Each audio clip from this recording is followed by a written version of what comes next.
గురుపల్లి కృష్ణారావు రాష్ట్ర అధ్యక్షులు మాట్లాడుకుంటున్నాం. ఏది అయినా కృష్ణారావు గారు ఏది ఆశించకుండా ప్రతి అడుగు బీసీలే ముందుకు రావాలి, బీసీల కోసమే అంటూ ప్రతి బాధకారకం ఏ పనులున్నా ఏది అన్ని వదులుకొని ముందుకు రావడం జరుగుతుంది. ఏది ఏమైనా బీసీలము ఇష్టం అందరం భోజనం అంతా ఏదైనా అధికారంలో కానీ విద్యాపరంగా కానీ ఉపాధి పరంగా కానీ అందరం మనం ముందుకు రావాలి. ఓట్లు మనవి సీట్లు ఎవరి అనే స్వార్థ రాజకీయాలు చేయడం కరెక్ట్ కాదని అన్న ఇప్పటికే ఒక సంకల్పంతో ముందుకు రావడం జరుగుతుంది. ప్రతి ఊరు ప్రతి జిల్లా ఎన్నో పనులు ఇచ్చిపెట్టి మరి తిరుగుతున్నాడు. అటువంటి వాళ్ళ వెనుక మనం ఎప్పటికీ ఉండాలి. మనం బీసీలో ఇప్పుడే కళ్ళు తెలుసుకుని ఒక మాల వేసి ఏ విధంగా మనము దీక్ష అవుతామో ఆ విధంగా దీక్షంగా మనం బీసీలమంతా ముందుకు సాగాలి అని చెప్తున్నాం. అలాగే మన కృష్ణ గారిని మనం కోరుతున్నాం. నేడు బీసీ జాగృతి సేన మండల అధ్యక్షులు వెంకటప్ప గారి ఆధ్వర్యంలో మద్దూరు మండల కేంద్రంలో ఏర్పాటు చేసిన రౌండ్ టేబుల్ సమావేశానికి చేసిన బీసీ జాగృతి సేన రాష్ట్ర ఉపాధ్యక్షులు వెంకటేశ్వర గారికి, నియోజకవర్గ అధ్యక్షులు గణేష్ గారికి, విద్యార్థి సంఘం రాష్ట్ర ప్రధాన కార్యదర్శి అరవింద్ స్వామి గారికి, వినయ గారికి, భాస్కర్ గారికి, నా తోటి మిత్రులను సౌజన్య మిత్రులందరికీ పేరు పేరున ధన్యవాదాలు. బీసీలకు ముఖ్యంగా ఆత్మగౌరవం చేసుకోవాలి. ఎస్సీలకు ఆత్మగౌరవం ఉంది. వాళ్లకు వార్డు నెంబర్ నుంచి పార్లమెంటు మెంబర్ వరకు, నర్సరీ నుంచి ఫిఫ్త్ పోస్ట్ గ్రాడ్యుయేట్ వరకు ప్రతి రంగంలో వాళ్లకు డాక్టర్ బాబాసాహెబ్ అంబేద్కర్ గారు కల్పించిన రిజర్వేషన్లను అనుభవిస్తూనే ఇంకా వాళ్ళ సంఖ్య సరిపోదు అధికారాన్ని చేపట్టడం. కాబట్టి ఇతర సామాజిక వర్గాలు కలిసేస్తే బలంగా అయితేమో అణచివేయబడ్డ కులాలన్నీ ఏకతాటి పైకి వస్తే రాజ్యం మన గుప్పెట్లోకి వస్తుందని ఆర్గనైజర్ శ్రమిస్తూ ఉన్నారు. అక్కడ ఎస్సీలు కావచ్చు, ఎస్టీలు కావచ్చు.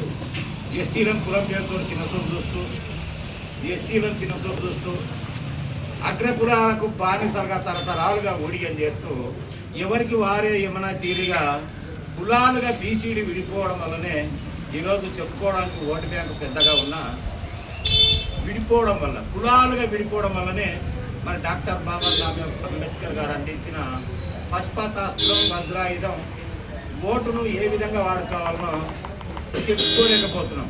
డాక్టర్ బాబాసాహెబ్ అంబేద్కర్ ఒక మాట చెప్పిండు, ముందు జనాన్ని సమీకరించాలి, గుంపు ఏర్పాటు చేయాలి, గుంపు ఏర్పాటు చేసినాక మన కర్తవ్యం ఏంటో బోధించాలి, సమీకరించి గుంపు చేసి బోధించాలి. మనకు జరుగుతున్న న్యాయం ఏంటి, అన్యాయం ఏంటి, మనం కోల్పోతున్నది ఏంటి, మనం ఇంకా సాధించాల్సింది ఏముందని సమీకరించి బోధించకుండా డైరెక్ట్ ఎవడో ఒకడో ముందకై నేను పోరాడుతుంటే ఆ పోరాటానికి ఇంకా ఎవడు సహకారం ఉండదు. అది సైన్యం లేని రాజులాగా, రాజ్యం లేని రాజులాగా అయిపోతుంది. కాబట్టి ముఖ్యంగా మనం చెప్పుకుంటా ఉన్నాం, 70 సంవత్సరాలు గడిచింది భారతదేశానికి స్వాతంత్రం వచ్చిందని. ఈరోజు 2021లో జరగాల్సిన జనాభా లెక్కలు వాయిదా పడ్డాయి, ఏప్రిల్ నుంచి అంటున్నారు. మన స్వతంత్రం వచ్చినాక 10 సంవత్సరాలకు ఒకసారి చొప్పున 6 సంవత్సరాలు దేశ జనాభా గణన జరిగితే అందులో ఎస్టీలని పసిపిల్లల నుండి 19 వరకు జనాభా లెక్కలు చేస్తూ ఉన్నారు. బీసీల లెక్కలు ఆదర్శంగా అగ్రకులాల కింద కప్పెడతా ఉన్నారు. అసలు వెనుకబడ్డ కులాలకు హక్కులు కల్పించకుండా జనాభా లెక్కలు కూడా చూపుతలేరు. ఈరోజు ఈ భారతదేశంలో ఉన్న అడవులు ఎన్ని ఉన్నాయి, అడవులలో పులులు ఎన్ని ఉన్నాయి, కుక్కలు ఎన్ని ఉన్నాయి, నక్కలు ఎన్ని ఉన్నాయి, అడవి పిల్లులు ఎన్ని ఉన్నాయి, చిరుకలు ఎన్ని ఉన్నాయి, తుప్పులు ఎన్ని ఉన్నాయో చెప్పగలుగుతున్నారు. సింహాలు ఎన్ని ఉన్నాయో చెప్పగలుగుతున్నారు. చిన్న పులులు ఎన్ని ఉన్నాయో కేంద్ర ప్రభుత్వం ద్వారా లెక్కలు ఉన్నాయి. ఈ భారతదేశంలో బీసీలు ఎంతమంది ఉన్నారో లెక్కలు లేవు. మరి 50 సంవత్సరాలుగా బీసీ దళపతి ఆర్ కృష్ణ గారు పోరాడుతూనే ఉన్నారు. అన్ని ప్రభుత్వ రంగ సంస్థలతో పాటు ప్రైవేట్ రంగ సంస్థలు కూడా మాకు ఎస్సీ ఎస్టీ సోదరులకు కూడా రిజర్వేషన్లు కల్పించాలి. నాటి జనాభాతో పోల్చుకుంటే ఈరోజు ఎస్సీ ఎస్టీ జనాభా కూడా పెరిగింది. వాళ్ళకు కూడా జనాభా దామాంశ ప్రకారం పెరిగిన జనాభాకు అనుగుణంగా రిజర్వేషన్లు పెంచాల్సిందే.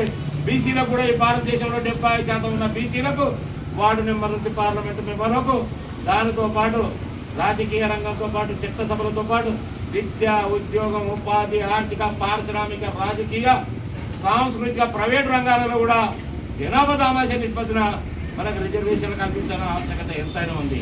కానీ ఈరోజు గడప లోపలనే కులాలుగా చూసుకొని గడికెళ్తే బీసీలు ఏకమైతేనే రాజ్యాధికారం శాతమైతేనే మనం బయట కూడా కులాలుగానే ఉంటే మనల్ని విభజించి పాలించడానికి వీళ్ళ మీద లెక్కించదగ్గ కులాలు, మైనార్టీ కులాలు, వాళ్ళ అగ్ర కులాలు గారు.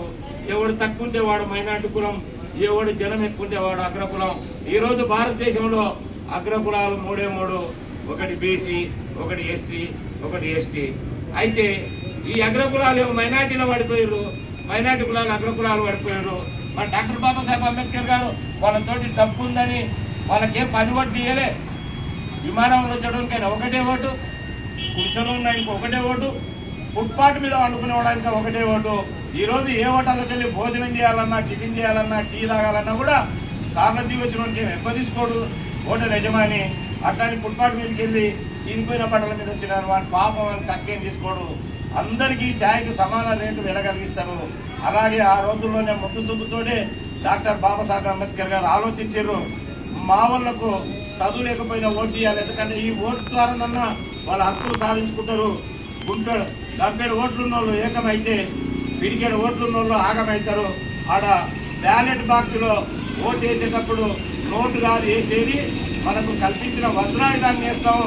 మనకు నచ్చినోని మనం ఎన్నుకోవడానికి ఒక దాపరికంగా ఒక ballot box doctor Babasaheb Ambedkar గారు రూపొందించి మనం మనస్ఫూర్తిగా మనసా వాచా కర్మను మనకు నచ్చినోనికి ఓటు వేసే అవకాశం ఇస్తే, ఈరోజు బ్రాహ్మణవాదాన్ని మోస్తూ కర్మ పేరుతోటి, క్రియ పేరుతోన, అసమానతల పేరుతోన ఈరోజు మనం మన కర్మించే అనే నినాదాన్ని మోస్తూ మన వాదాన్ని వదిలేసి ఎవరిదో వాదాన్ని మనం నెత్తిన పెట్టుకొని మనం ఈరోజు మోసపోతా ఉన్నాం.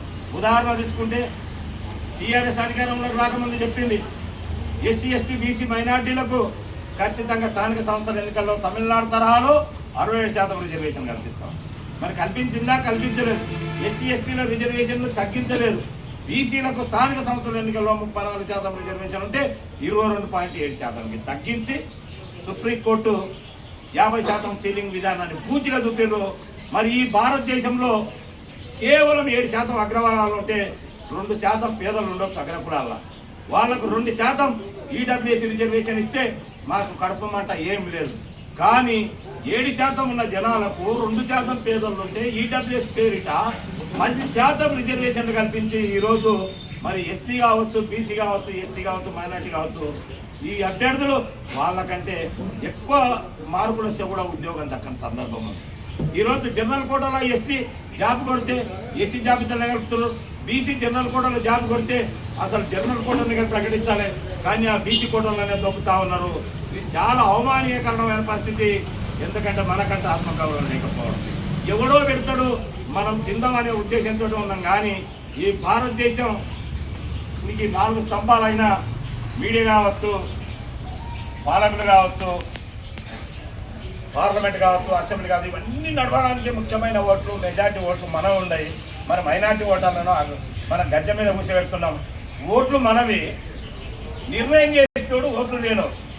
ఈరోజు ఎవడన్నా 10 రూపాయలకి ఎక్కువలు ఇస్తారా, 100 రూపాయలకి ఎక్కువ బజార్లో 100 రూపాయలకే ఎక్కువలు ఇస్తారు. కానీ ఇక్కడ 100 ఓట్లు ఉన్నోనికి విలువ లేదు.